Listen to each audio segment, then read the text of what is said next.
Hello and welcome to this Rivemont MicroCap strategy monthly update for April 2023. My name is Matthew Martin and I'm a portfolio manager at Rivemont. Before we begin, I must mention that this presentation is for informational purposes only. These are not recommendations or investment advice, and if I talk about companies during the presentation, Rivemont may hold positions in these companies and may trade on them at any time without prior notice.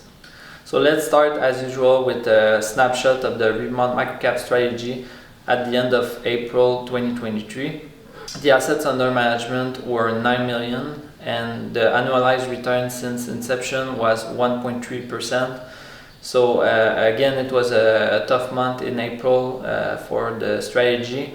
I can't point to a specific significant reason why the strategy was down for the month. It was mostly due to market fluctuations in some of our illiquid stocks.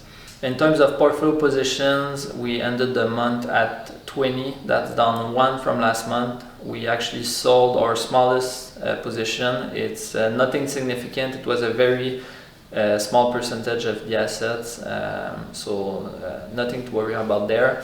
And finally, in terms of concentration, we ended the month at 56% invested in the top 5 holdings. That's up slightly from last month, mostly due to market fluctuations. Now moving on to the investment strategy. First of all, I'd like to give you a recap of our participation in the Planet MicroCap Showcase conference that took place in Las Vegas at the end of April. It was a very good and productive conference for us. On the first day, I was actually a guest speaker on one of the educational panels. The presentation went really well. I got a lot of good feedback after the panel, and we were also able to attend some of the other educational panels as well. We got lots of good information from that, and hopefully that will help us improve as investors going forward. Then the second day of the conference was for company presentations. So we had the full day to watch 30 minutes presentations from different companies. The goal was to discover new ideas, go and see presentations from companies that we know less about, and hopefully we can find something interesting. And finally, the last day was for one-on-one meetings with management teams. On that day, we had 12 meetings scheduled, some of them with companies that we own, and some of them with companies that we're doing more research on. So it was overall it was pretty good. For the companies that we own, some meetings increased our conviction to hold them for a long term. In some other cases, it decreased our conviction, unfortunately. And we also found a few new ideas that it helped us replenish our research pipeline, and we'll look at them more in the coming weeks. Now, the second update is on the 2022 financial results that were released in April. Actually, I told you last month that some results had started to come out in March, and the balance came out in April.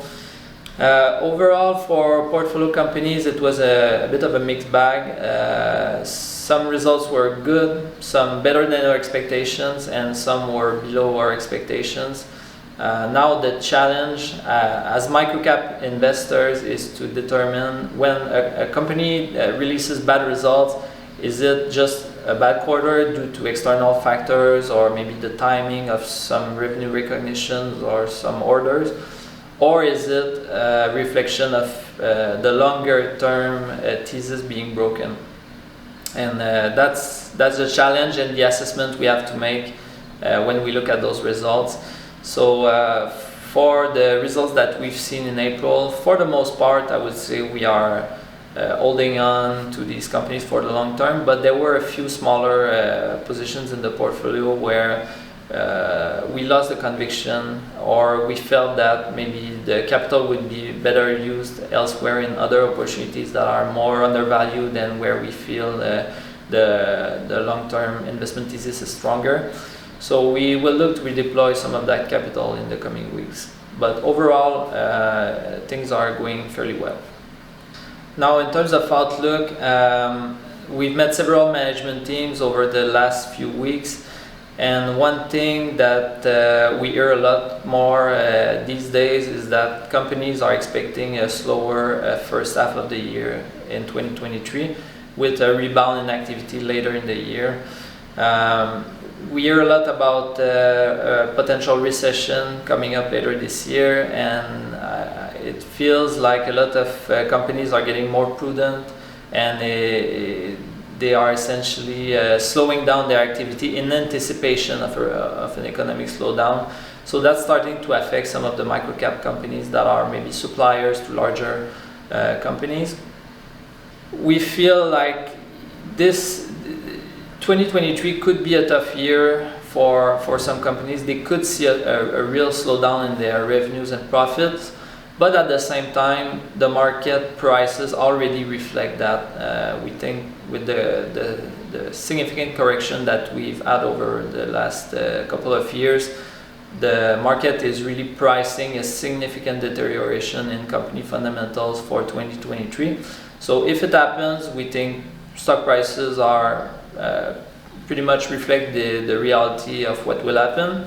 And if the recession is less pronounced than most people expect, we could see a pretty solid rebound in some stocks that are trading at low valuations. So in historical context, valuations are really, valuation multiples are much lower than they should be, and hopefully they will return to a more normal level over time as fears of economic slowdown abate in the coming months and perhaps next year. Finally, I would like to invite you to our upcoming cocktail event in Montreal. We're doing a clean tech special this time. It will be on May 10th at 5 p.m. I will put the link in the description to register on Eventbrite, and you can also find all the details and presenting companies.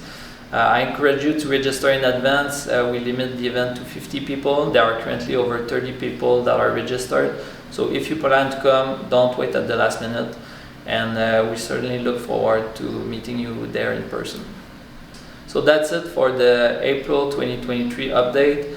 Thank you very much for listening. You can visit the website rivemont.ca if you want to find more information on our strategies. And you can also contact me directly if you have any questions on the microcap strategy. So thank you very much, and I'll talk to you next month.